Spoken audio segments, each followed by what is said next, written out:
Welcome to Umhlanga, Durban, the most beautiful part of Durban, also by far the wealthiest. I am so excited to be able to go around this area for the next couple of hours. I am actually living in Durban right now. I just moved here about a little more than a month ago, but I haven't made it to Umhlanga yet, but I can already tell this is an entirely different world than the Durban city center, the Durban suburbs. Honestly, it doesn't even feel like South Africa. Not one bit.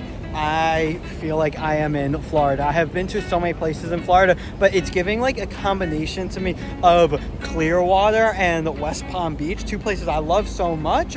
We got an incredible mall that you have designer brands like Burberry, like Gucci. We will check that out. We'll check out the entire area where there are so many restaurants. We got a Radisson Blue Hotel, but most importantly, and the part that I'm most excited about, is that there is a beach over here. It has the most beautiful beach in the KZN province. So you know what, let's get into this. Let's see Umhlanga. This is by far where Durban's wealthiest individuals live. Compare the average income to those that live in the Durban city center. In some cases it is 15, 20, 30 times, maybe even 60 times the amount. Individuals here can be making $500,000, and I'm sure there are some that are making $1 million plus annually. Compare that to in Durban, where unfortunately the average household income is only around 10,000 US dollars, and in some cases that is being very generous.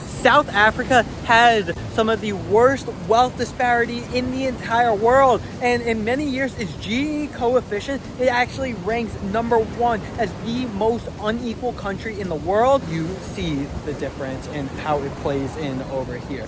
I mean, Umhlanga, it's an entirely different world. Just looking at all of this behind me, like I said, it doesn't even feel like I'm in South Africa. Not one bit. And then let me just tell you the vibe that when I am walking around in Durban, honestly, like I'll compare specifically the beachfront to being here because this is all beachfront. Durban beachfront, I am very much on the edge. I am not fully comfortable walking around. I am, but I don't dare ever take my phone out of my pocket to make a phone call. I also, my phone, let's say it's in my right pocket, I keep my right hand in my pocket. Let me put down my water bottle. I put my right hand in my pocket so nobody can come and just grab it and take it out, so it protects it. Meanwhile here, you could just tell lifestyle wise, and it's just so much safer. It's so secure. It's like a weight is lifted off of my shoulders when coming here. And honestly, like if I'm gonna be honest, that's a theme that I have found every time I have left South Africa.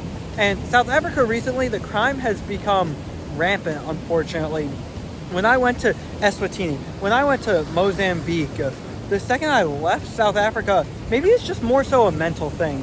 And maybe it's just me being ill-informed, but it's almost like, yeah, that weight was lifted off my shoulder. And whoa, okay, I'm just like continuously trying to talk and ramble on. Way off in the distance, I could see the Durban city skyline and where Durban South Beach is. Okay, that's pretty cool. It is about a 20-minute drive from South Beach to get all the way here. Not bad at all. The Uber fare one way is around 170 Rand, and that is like $9 US, and then tip the driver, of course. We got restaurants that are just lined up, a lot of seafood, a lot of burgers, but a lot of upscale restaurants too. It is such a fun area because they go on streets that are lined up right here, and then you have the beachfront there. Right here, you actually have some food trucks that are set up. None of them are really like specifically right on the actual water behind, because those are all beachfront properties. So right now I am on this incredibly nice pier right on the beach, and this is the Indian Ocean. You see the crashing waves, and Durban is one of the hot spots in South Africa for surfing. mean, look at these, how frequently they're coming in. People are surfing all the time, usually a lot in the early morning. So if you're a big surfer, you're coming to the Durban area, Umhlanga area, yeah, definitely catch some of these waves. And you may be curious about sharks. So the tiger shark is big here, but there are shark nets. So if you're on the beach and you know, you're just hanging out in the water, you don't gotta worry about sharks coming in. However, watch out for the jellyfish. The hotels and resorts are expensive. The Hilton that is in Durban City Center, frequently the rate is between 60 and 90 US dollars for a room, and that is a legit really nice Hilton. Meanwhile here, the rates are frequently between 200 and 400 US dollars per night. Right now, walking just alongside where the water is, right here on the Indian Ocean, you got this nice path.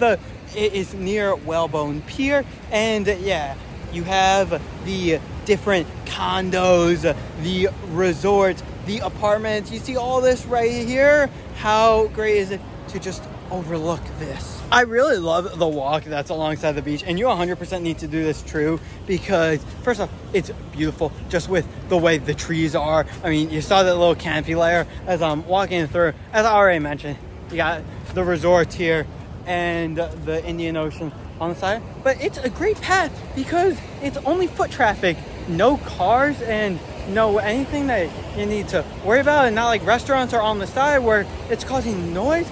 It's so peaceful. It's just you, your thoughts, some other people walking or running, and the crashing waves. The makeup of all the different plant life is beautiful. Everything is so well trimmed, and you have the different succulents, the palm trees, you know, all the different plants that you're gonna find in the tropics.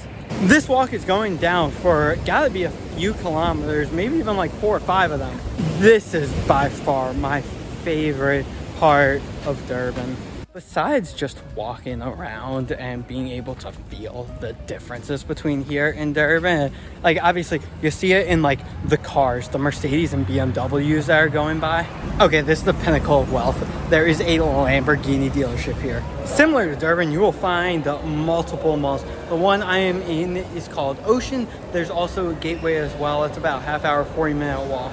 The Ocean Mall is cool because you have the actual mall portion on the inside, and then you have all of these restaurants that are on the outside. I am not here at a time when it would be a meal time. It's around 3-4 o'clock, so it's pretty empty, but I could picture it being a fun and lively area. And now on the second floor is where you see all of the designer luxury brands. This area, come up to the second floor. This is really nice, and this is, yeah, do some luxury shopping here. There are numerous construction development projects that are taking place. I mean, you see that building right behind me that's being built now. It's a combination of resorts, conference centers, and condos, but there are also some businesses that are being constructed here as well. One of the most prominent African conflict resolution think tanks, one of their main offices is actually based in Umhlanga. That organization is called Accord. So the area has 3 main parts. There's Umhlanga, which is where I am right now. That's where the resorts are, where the beach is, how you have, I mean, you can see it is a pretty nice commercial center. We see a big Gucci store. There's Umhlanga Ridge, which there is a lot of commercial activity as well, a lot of restaurants, and then there is Umhlanga Rocks, which is where a lot of the wealthy residents live. There are 3 really wealthy suburbs in Durban, and they are all to the north. I kind of group them together from a sociological perspective because I am a student of sociology, and that is Durban North, La Lucia, and Umhlanga. I will be living on my own in Durban North very soon, which I am really excited about. The minibus taxis are still alive and well here. I want to take one from Umhlanga into actual Durban and back very easy. There's a taxi stand over there. The population is around 25,000 people, and since 2001 has had massive changes racially. So 2001, it was about 3/4 white. Yes, 70% white in a country where there's only around 10 to 15% of the population is white. Today, that number is around 50%. Today, only about 25% of Umhlanga is black.